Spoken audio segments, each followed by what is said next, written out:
नमस्कार मेरे प्यारे देशवासियों। आज हम एक ऐसे सफर पर निकलेंगे जो भारत के भविष्य, उसकी धड़कन, उसके अन्नदाता किसान से जुड़ा है। जी हाँ, बात हो रही है 2030 तक भारत में एग्रीकल्चर के भविष्य की। क्या आपने कभी सोचा है कि 2030 में हमारे खेत कैसे दिखेंगे? क्या वो आज की तरह ही होंगे या फिर तकनीक की छांव में नए रंग रूप में ढल चुके होंगे? ये सवाल इसलिए भी महत्वपूर्ण है क्योंकि 2030 तक भारत की आबादी 150 करोड़ को पार कर जाएगी।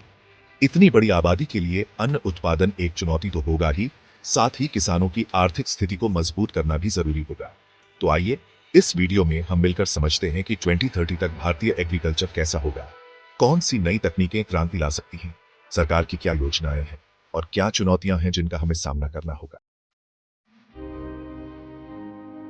दोस्तों, कल्पना कीजिए एक ऐसा खेत जहां हल बैल नहीं बल्कि ड्रोन उड़ा रहे हों, बीज बो रहे हों और कीटनाशकों का छिड़काव कर रहे हों। जी हां, यह कोई सपना नहीं बल्कि 2030 का वास्तविक भारत हो सकता है। स्मार्ट एग्रीकल्चर का यह युग सिर्फ उत्पादन ही नहीं बढ़ाएगा बल्कि पानी और खाद जैसे महत्वपूर्ण संसाधनों की बर्बादी को भी रोकेगा। सैटेलाइट इमेजिंग के जरिए किसानों को मिट्टी की गुणवत्ता, फसल की हालत और मौसम की सटीक जानकारी मिल पाएगी।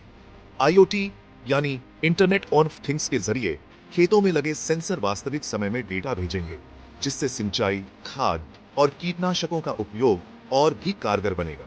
कुल मिलाकर तकनीक हमारे किसानों को सशक्त बनाएगी, उन्हें समय और पैसे की बचत करने में मदद करेगी और उत्पादन में उल्लेखनीय वृद्धि लाएगी। दोस्तों, सरकार भी इस क्रांति में पीछे नहीं है। पीएम किसान योजना जैसी योजनाओं के माध्यम से किसानों को आर्थिक मदद मिल रही है ताकि वो बिना किसी चिंता के खेती कर सके।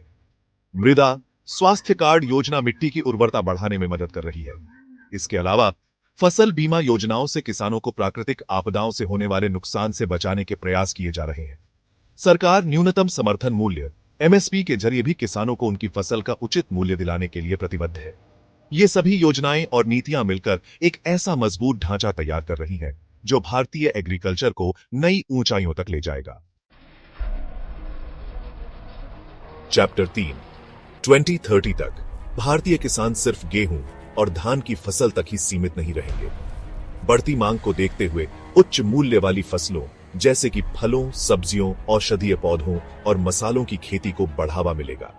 ऑर्गेनिक फार्मिंग और हाइड्रोपोनिक्स जैसी नई तकनीकें भी जोर पकड़ेंगी, जो कम पानी और जमीन में भी अच्छी पैदावार दे सकती हैं। इसके साथ ही फूड प्रोसेसिंग इंडस्ट्री के जरिए किसानों को अपनी फसल को लंबे समय तक सुरक्षित रखने और बेहतर कीमत पर बेचने में मदद मिलेगी। सरकार भी एक्सपोर्ट को बढ़ावा देने के लिए कई कदम उठा रही है, जिससे भारतीय किसानों को वैश्विक बाजार में अपनी पहुंच बनाने में मदद मिलेगी। चैप्टर 4। दोस्तों, यह सफर इतना आसान भी नहीं होगा। जलवायु परिवर्तन हमारे सामने सबसे बड़ी चुनौती है। बेमौसम बारिश, सूखा, बाढ़ जैसी समस्याएं बढ़ सकती हैं, जिससे फसलों को नुकसान पहुंच सकता है। लेकिन हमें निराश नहीं होना है। तकनीक ही इस समस्या का समाधान भी है। मौसम की सटीक भविष्यवाणी, सूखा प्रतिरोधी बीजों का विकास और जल संरक्षण की तकनीकें इस चुनौती से निपटने में मदद कर सकती हैं। इसके अलावा किसानों को जागरूक करना होगा कि वो ऐसी फसलों की खेती करें जो जलवायु परिवर्तन के प्रभावों को सहन कर सके। साथ ही हमें मिलकर पर्यावरण संरक्षण की दिशा में भी काम करना होगा। चैप्टर 5। दोस्तों, इस तकनीकी क्रांति के लिए जरूरी है कि एग्रीकल्चर सेक्टर में ज्यादा से ज्यादा निवेश हो। खुशी की बात है कि सरकार के साथ साथ प्राइवेट सेक्टर भी इस दिशा में आगे बढ़ रहा है। स्टार्टअप्स से लेकर बड़ी मल्टीनेशनल कंपनियां तक सभी की नजर अब भारतीय एग्रीकल्चर पर है। यह निवेश नई तकनीकों, बेहतर बीजों और आधुनिक उपकरणों के रूप में भारतीय खेतों तक पहुंचेगा। इससे न सिर्फ उत्पादन बढ़ेगा बल्कि नए रोजगार के अवसर भी पैदा होंगे, जो ग्रामीण अर्थव्यवस्था को मजबूती प्रदान करेंगे। औतरो तो दोस्तों, यह थी 2030 तक भारतीय एग्रीकल्चर की झलक। एक ऐसा भविष्य जहां तकनीक हाथों में होगी, सरकार साथ होगी और किसान सशक्त होगा। एक ऐसा भारत जो न सिर्फ अपनी खाद्य जरूरतों को पूरा करेगा बल्कि दुनिया को अन्न निर्यात भी करेगा। यह सफर आसान नहीं होगा, लेकिन मुझे विश्वास है कि हम सभी मिलकर इस सपने को साकार कर सकते हैं। आइए हम सभी मिलकर भारतीय एग्रीकल्चर को एक नई ऊंचाई पर ले जाएं और अपने किसानों को वो सम्मान दिलाएं जिसके वो हकदार हैं। क्योंकि जब किसान खुशहाल होगा तभी देश खुशहाल होगा। धन्यवाद।